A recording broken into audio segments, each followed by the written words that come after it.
우리 빌립보서 강의 말씀을 이어갑니다. 바울의 기도 제목이라는 말씀의 제목을 붙들고 말씀 나누기를 원합니다.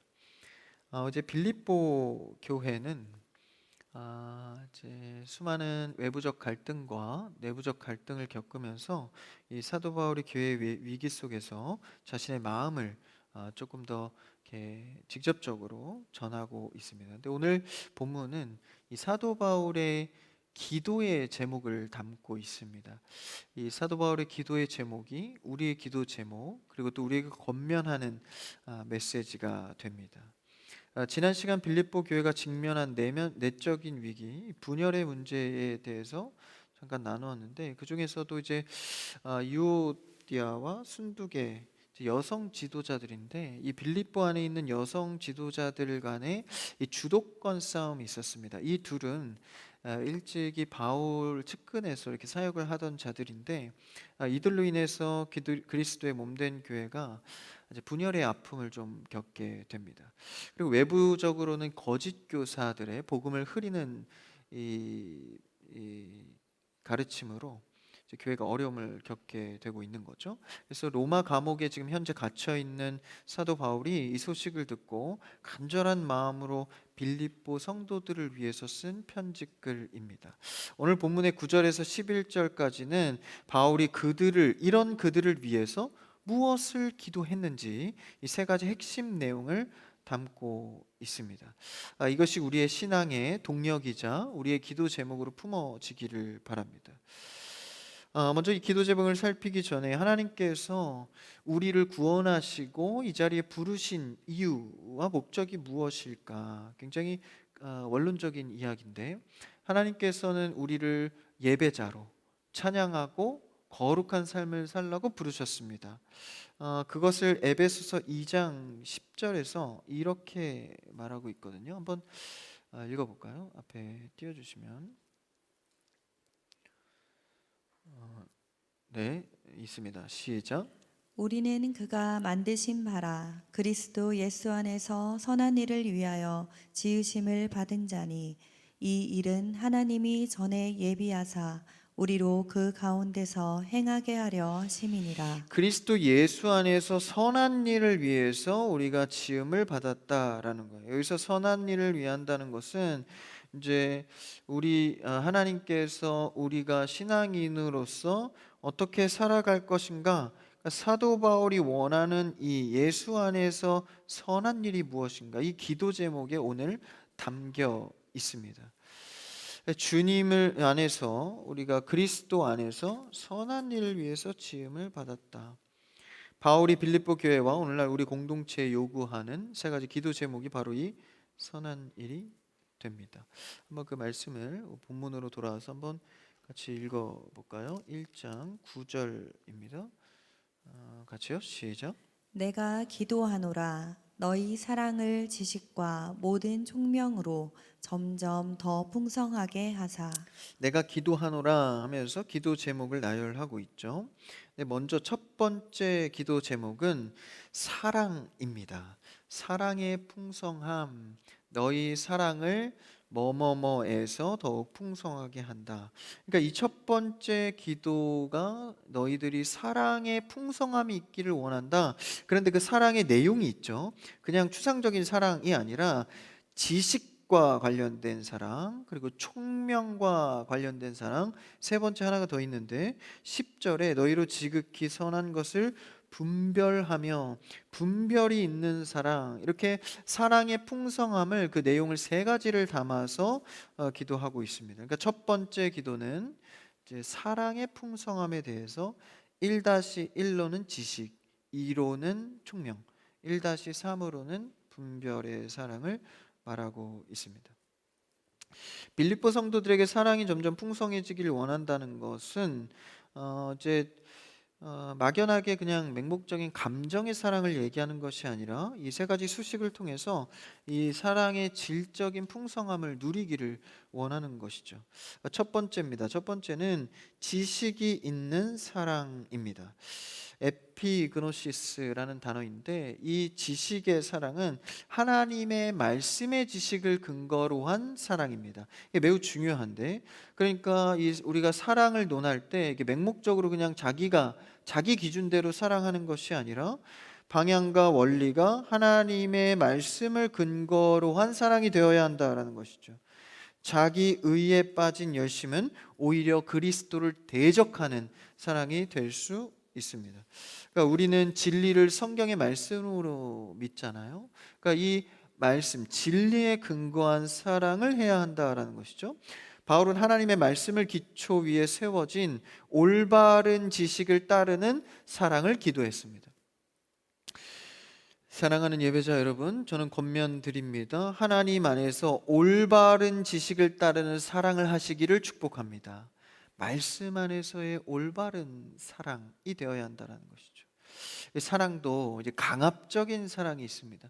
그러니까 내가 원하는 대로, 특별히 이제 부모가 자녀에게 그런 경우가 많죠.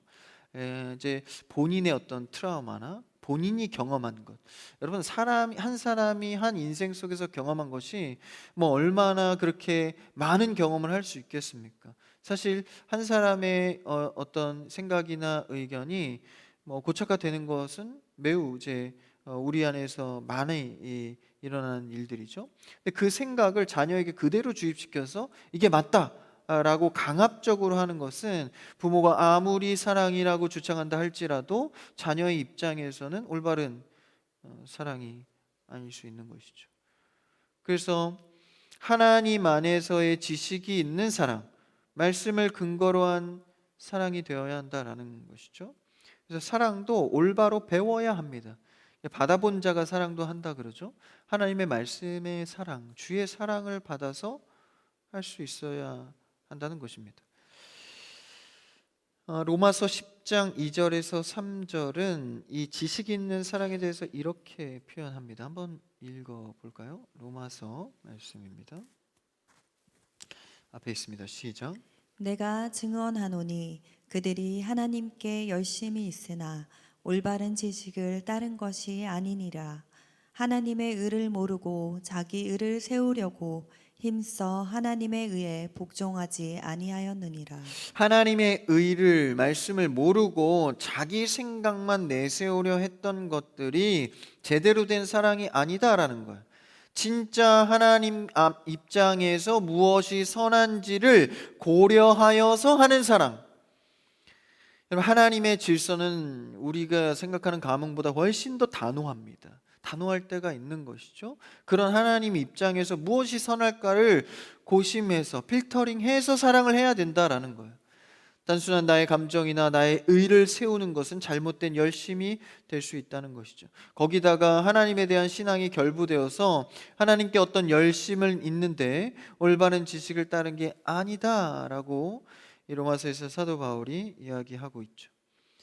사도 바울도 이런 잘못된 열심을 낼 때가 있었습니다. 이 사도 바울도 이제 로마 시민권자이자 유대인 중에 유대인이었죠. 그 자가 하나님을 믿는 사람으로서 갑자기 그 유대인에서 변질된 자들, 그러니까 갑자기 그리스도라는 자를 믿는 사람들이 막 생겨나기 시작하는 거예요. 그래서 정통에 의거한 이 사도 바울이 하나님을 믿는 유대인의 입장으로서 그들을 잡으러 다닙니다. 그러면서 자신 안에 신념이 있던 거죠. 하나님을 믿는 정통, 갑자기 나타난 예수님을 믿어서 복음의 자유를 누린다고? 말이 안 되는 거예요. 그래서 사도 바울은 하나님 안에서의 열심을 냅니다. 다메섹 언덕까지 그들을 쫓아가 잡아 죽이려 했죠. 그런데 그곳에서 예수님을 정통으로 만나게 되고 하나님의 의를 위한 것이 무엇인지를 깨닫게 됩니다. 근데 그의 생각에서는 나름대로 하나님의 의를 충성한다고 했는데 그 일이 그리스도를 오히려 대적하는 일이 되었다라는 거예요. 여러분, 신앙생활은 하나님의 의를 따르는 것은 훨씬 더 신중해야 합니다. 하나님의 말씀에 기초한 올바른 사랑을 하기 위해서. 여러분, 우리의 사랑은 말씀에 기초한 사랑이 되어서 조금 더 하나님 입장에서 신중한 사랑을 할 수 있기를 주님의 이름으로 축원합니다. 그래서 이성 간의 사랑도 신중해야 되잖아요. 결혼에 신중하십시오. 우리 청년분 너무 신중해요. 연애도 좀 하시고. 네? 근데 진짜 신중해야 돼요. 왜냐하면 평생을 함께할 사람이잖아요. 사람의 관계도 그러할진데 하나님 입장에서의 의를 우리가 어떻게 사랑해 갈 것인가? 열심은 있으나 올바른 지식을 따른 것이 아니다. 말씀 없는 신념이나 말씀 없는 종교 의식은 매우 위험합니다. 그래서 우리가 오래된 교회일수록, 오래된 성도일수록 이 지점을 조심해야 됩니다. 어떤 자신이 세워놓은 전통, 자신이 세워놓은 굳어진 의로 똘똘 뭉쳐서 그게 옳은 줄만 알고 신앙생활 하는 거예요. 여러분, 우리는 말씀으로 날마다 갱신을 받아야 될 줄 믿습니다. 말씀으로 새로워져야 됩니다. 그래서 매일 접하는 이런 말씀이 처음 대하는 자세로 늘 말씀의 감흥이 새로워야 돼요. 그래서 나를 흔들어서, 강하게 흔들어서 정직하게 세워야 되는 것이죠. 그런 단호한 하나님 말씀 안에서의 사랑은 때론 따뜻하기도 하지만 때론 굉장히 냉철하기도 합니다. 근데 그것을 하나님 안에서의 사랑을 잘 주고받을 수 있어야 하는 것이죠. 바울과 베드로가 함께 식탁의 자리를 가진 적이 있었습니다. 그때에 예수님이 알려준 복음에 의하면 예수님이 얼마나 많이 이방인들과 어울렸어요. 그래서 그것을 종교 지도자들이 항상 이렇게 시비를 많이 걸었잖아요. 근데 그것을 전수받은 바울과 베드로가 이방인들과 같이 즐겁게 식사를 했습니다. 그런데 정통한 유대인들이 그 자리에 온다는 소식을 듣고 문 앞에 왔을 때 이 베드로가 몰래 숨습니다. 피해버립니다. 그러니까 우리가 늘 주창하던 복음의 입장은 이방인들에게도 복음이 들어간다 였는데, 그래서 그들과 어울린다 였는데, 막상 유대인들의 눈치를 베드로가 본 거죠. 거기서 베드로보다는 후배죠. 후배 사도인 바울이 굉장히 열이 받은 거예요. 그래서 나이가 꽤 많았거든요. 베드로한테 막 따지는 거예요. 우리가 원하는 복음은 이게 아니지 않냐, 왜 숨냐고. 그런데 그것을 또 베드로가 받습니다. 그래서 우리가 전한 복음을 올바로 세우기 위해서 서로 책망하였지만 그것을 또 수용하는 자세, 이것이 하나님 안에서 지식이 있는 올바른 사랑입니다. 그럼 무조건 감싸준다고 해서 사랑이 아니죠. 그래서 계속 예배도 안 드리고 그냥 자기 옳은 소견대로 막 가고 있는데 괜찮아 그럴 수 있지, 괜찮아 그럼 이건 사랑이 아닙니다. 어떤 부모가 사랑하는 자식이 나쁜 길로 갈 때 권면하지 않겠습니까? 그래서 우리는 말씀의 지식을 쫓는 올바른 사랑을 할 수 있어야 됩니다. 그럴 때 사랑이 풍성해지는 것이죠. 26년도에도 많은 섬김의 자리가 있습니다. 또 새로운 것들, 또 경험하고 세워지는 것들, 자신을 하나님의 말씀의 지식에 세워서 사랑의 섬김을 할 수 있기를 바랍니다. 두 번째 사랑은 뭔가요? 총명이 있는 사랑입니다. 이 신약 성경에서 유일하게 한 번 나오는 단어가 바로 이 총명입니다. 성경에서 이곳에서만 유일하게 사용되는 단어는 지식적 깨달음만을 말하는 총명이 아닙니다. 그것을 넘어서 윤리적인 결단까지를 내포하는 게 바로 이 총명입니다. 기독교 사랑은 추상적인 말장난이 아니라 십자가라는 실천의 실체를 갖고 있는 종교입니다.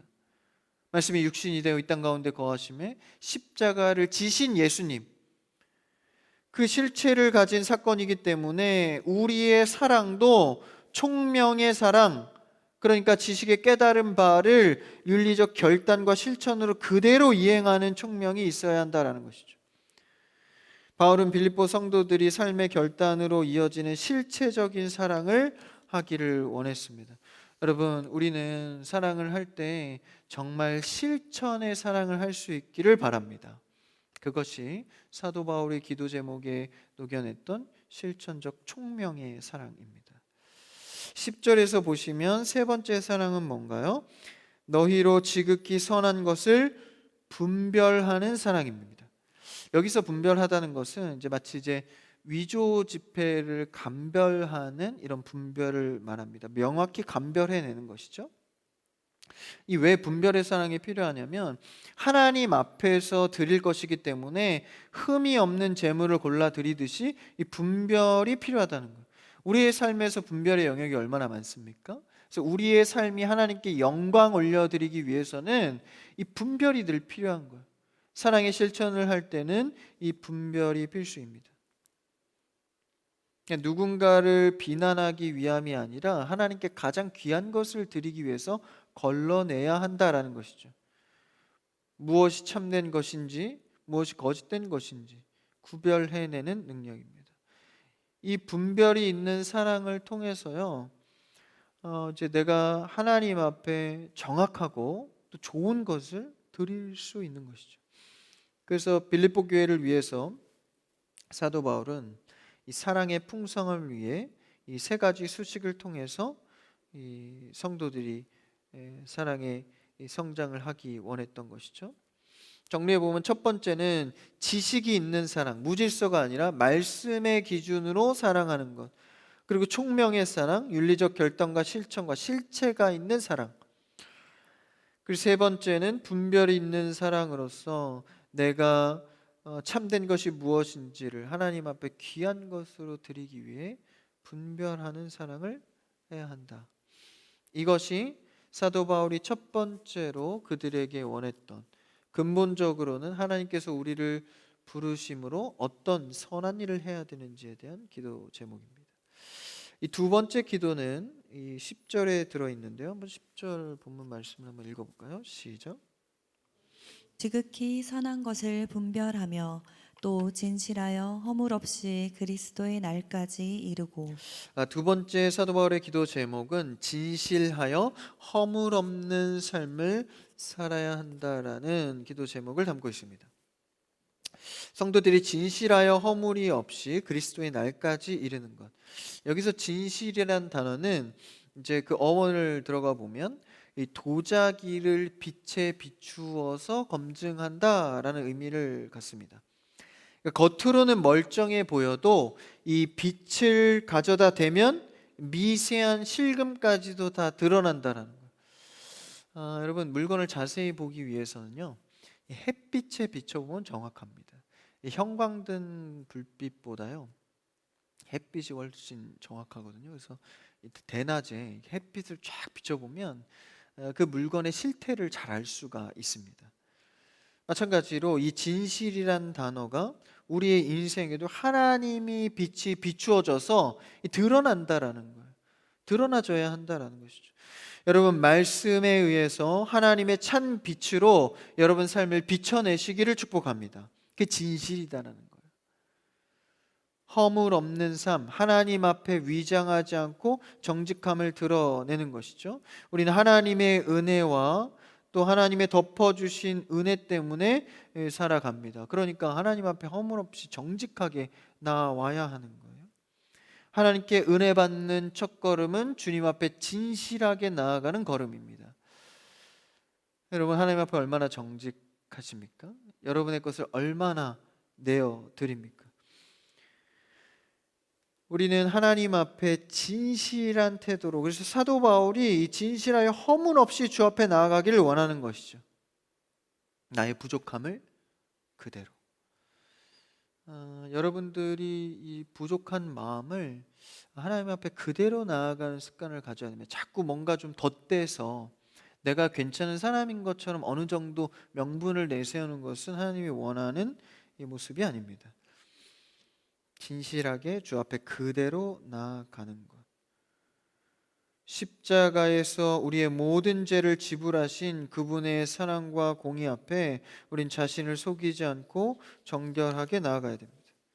주의 보혈의 십자가를 의지하는 태도로 말이죠. 주님, 오늘도 나는 부족합니다.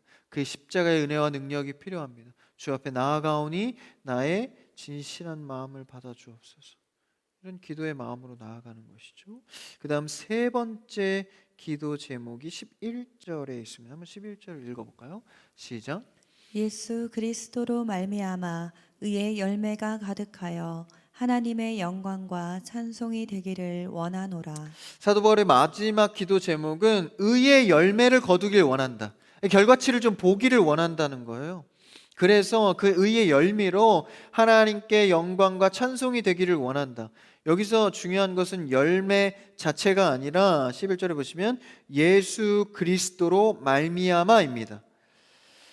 그러니까 예수 그리스도로 말미암아 얻게 되는 의의 열매가 있다라는 거예요. 그래서 여기서 열매로 비유하는 것은 요한복음 15장에 보면 이 포도나무 비유가 나옵니다. 우리가 잘 아는 비유인데 열매는 억지로 맺으려고 애쓴다고 열려지는 게 아니라는 거예요. 어떻게 열매가 생길 수 있나요? 가지가 나무에 붙어 있으면 그대로 맺어진다라는 것이죠. 가지는 우리가 되고 나무이신 그리스도께 붙어 있기만 하면 된다. 엔 크리스토스, 주님께 붙어 있다. 가지가 붙어 있다. 생명의 교류를 통해서 열매는 저절로 맺어진다라는 것이죠. 여러분, 우리는 죽음 가운데 있는 자들입니다. 그리스도의 생명과 연합되면 그대로 의의 열매를 맺는 거예요. 여러분, 날마다 그리스도께 붙어 있는 여러분 되기를 축복합니다. 그대로 되는 거예요. 그래서 하나님과 연결되는 유일한 길이 그리스도잖아요. 우리가 죄와 멀어질 수 있는 유일한 길은요, 그리스도와 붙어 있는 겁니다. 죄의 항목을 의지적으로 결단으로 해결하려 하지 마십시오. 그냥 그리스도 안에 붙어 계십시오. 날마다 주님을 찾으십시오. 주님을 노래하십시오. 그 안에서 붙어 있고 가까이 있으면 의의 열매를 거둔다라는 것이죠. 그래서 우리가 헌신하고 봉사하고 예배하는 것, 이 영적 피로감을 느끼지 않으려면 먼저 그리스도와의 깊은 사랑의 교제 가운데 머물러야 합니다. 오늘도 저는 집을 나서기 전에 제 예배 준비를 하고 이제 옷을 갈아입으면서 이제 거울을 보면서 이렇게 대화를 했어요. 주님, 오늘도 나와 함께 해주세요. 예수님의 힘이 필요합니다. 근데 주님, 오늘 좀 피곤하네요. 좀 그렇게 대화를 했어요. 그냥 도와주세요. 이렇게 하면서 대화를 하면서 굉장히 뭔가 좀 진짜 하나님이 가까이 옆에 있는 것 같고 따뜻한 마음으로 이렇게 기도를 하고 나왔습니다. 예수님과 같이 붙어 있는 것, 이 주님께 내가 정말 날마다의 삶을 집중해서 같이 기도하고 함께 걸어가는 것. 그럴 때 비로소 참된 의의 열매가 맺히기 시작한다라는 것이죠. 그래서요, 이 그리스도와 함께 붙어서 의의 열매를 맺는 것은 참 인내가 많이 필요합니다. 계속적으로 주님과 함께 붙어 있는 것, 참아내는 것, 그래서 결국 의의 열매가 맺히기까지. 열매가 안 맺혀진다고 억지로 가지를 꺾거나 비틀어 버리면 그 생명에서 멀어지게 되는 것이죠. 열매가 맺힐 때까지 그분께 붙어 있는 겁니다. 여러분, 신앙생활이 열매를 거두는 신앙생활 되기를 축복합니다. 예수 그리스도로 말미암아.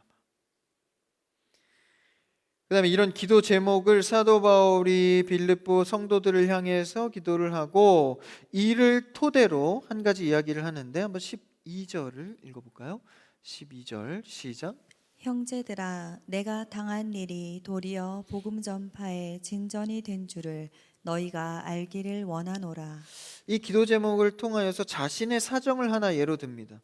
내가 당한 일이 뭘 당했죠? 지금 사도 바울은 복음을 전하다가 이제 투옥이 되어 있습니다. 감옥에 갇혀 있는데 도리어 복음 전파의 진전이 된 줄. 그러니까 오히려 자신의 생각은 오히려 하나님의 일이 잘 진행되고 있다라고 표현을 하고 있습니다. 우리는 하나님의 일을 하다가 투옥되는 손해를 보고 어려움 당한 일을 보고 사실 입술로 어떤 얘기를 합니까? 주님, 왜 이렇게 됐죠? 불평과 어려운 호소를 먼저 하기 마련입니다. 그런데 사도 바울의 시각은 달랐습니다. 자신의 고난이 오히려 복음 전파의 진전이 되고 있다라고 고백하고 있는 것이죠. 여기서의 진전이란 단어는 이 로마 군대, 그러니까 공병대가 전차 분대가 나아갈 수 있는 그런 길을 닦는다, 이런 의미를 갖고 있습니다. 그래서 나아갈 수 있도록 길을 닦는다라는 것이죠. 하나님의 일이 될 수 있도록 나는 길을 닦고 있다. 이 길이 맞다. 복음을 전하다 갇힌 거라면 이 길이 맞다라고 말하고 있는 것입니다. 그래서 그는 황제의 경호 부대인 시위대 안에서 엘리트 군인들에게 복음을 전할 기회를 얻었다고 보는 거예요. 그래서 오히려 매여 있는 게 아니라 그리스도 안에서 친전되고 있다. 13절도 한번 읽어볼까요? 그 다음 절 3절 시작. 이러므로 나의 매임이 그리스도 안에서 모든 시위대 안과 그 밖의 모든 사람에게 나타났으니. 이런 시각을 갖고 있는 거예요. 거의 복음에 미친 자죠. 원래 뭐에 미쳐 있으면 그 시각으로 집중해서 모든 것을 해석합니다. 영적인 해석으로서 사도 바울은 눈이 열려 있는 거예요. 세상은 고난을 징벌로 여길지 모르지만 지금 사도 바울의 고난은 하나님을 통해서 빚어져 간다, 되어져 간다라고 보는 거죠. 그래서 이것을 사도 바울은 늘 이야기합니다. 파이데이안. 그러니까 여러분 파이디온 선교 아시죠? 아이들 자라간다 이런 뜻인데, 이제 어린 아이들이 이제 성숙해서 자라가는 것처럼 사도 바울은 이 고난의 현장을 파이데이안, 그러니까 자라가는 것으로 본 겁니다. 그러니까 이 성경에서 말하는 징계는요, 사랑하는 아들을 위해서 자녀를 만든다라는 뜻을 갖습니다. 그러니까 자녀를 만들 때 이런 징계는 이 불가분의 관계인 거죠. 그래서 당하는 입장에서는 뭐 낙담할 수 있지만 이것은 결국 자라가게 하기 위한 과정이다라는 것이죠. 사실 그 징계 안에서 하나님의 실체를 많이 발견하죠. 하나님과 관계가 더 돈독해집니다. 징계가 없으면 사생자라 하였습니다. 그러니까 우리 하나님의 자녀로서 만들어져 간다라는 것이죠. 그래서 사도 바울은 자신의 유불리와 상관없이 오직 복음이 전진할 수 있다면 고난조차도 영광으로 여겼다라는 거예요. 한번 14절을 읽어볼까요? 14절 같이요. 14절 시작. 형제 중 다수가 나의 매임으로 말미암아 주 안에서 신뢰함으로 겁 없이 하나님의 말씀을 더욱 담대히 전하게 되었느니라. 네, 더욱더 담대하게 전할 수 있는 사도 바울의 시가, 그러니까 너희도 이것을 갖기 원한다는 오늘 말씀의 기도 제목을 전하고 있는 것이죠. 그 사랑의 풍성함, 사실 사도 바울이 늘 구하는 기도입니다. 사랑의 풍성함과 그렇죠? 그리고 진실함과 허물 없이 하고 의의 열매를 거두는 이 안에 있는 사도 바울의 시각은 자라감으로 진전되어져 간다라고 보고 있는 거죠. 어떤 상황 속에서도 하나님의 나라를 확장해가는 일에 대해서 사명을 감당하고 있습니다. 사랑하는 산부 예배자 여러분, 우리는 각자의 삶과 현장 속에서 하나님께서 주시는 사명을 잘 감당하여서 하나님의 나라가 확장될 수 있기를 바랍니다. 여러분에게 주어진 고난은 고난으로 끝나지 않습니다. 하나님의 자라가게 하심, 주 안에서 사랑의 풍성함과 진실함과 의의 열매를 맺어가는 여러분의 풍성한 삶이 되기를 원하는 것이죠. 우리가 겪는 크고 작은 고난들이 결국 복음의 길을 닫는 진전이 될 것임을 믿으시고 담대히 믿음의 길을 걸어가며 하나님 안에서의 기도 제목에 모든 응답을 받는 여러분의 삶이 되기를 주님의 이름으로 축원합니다.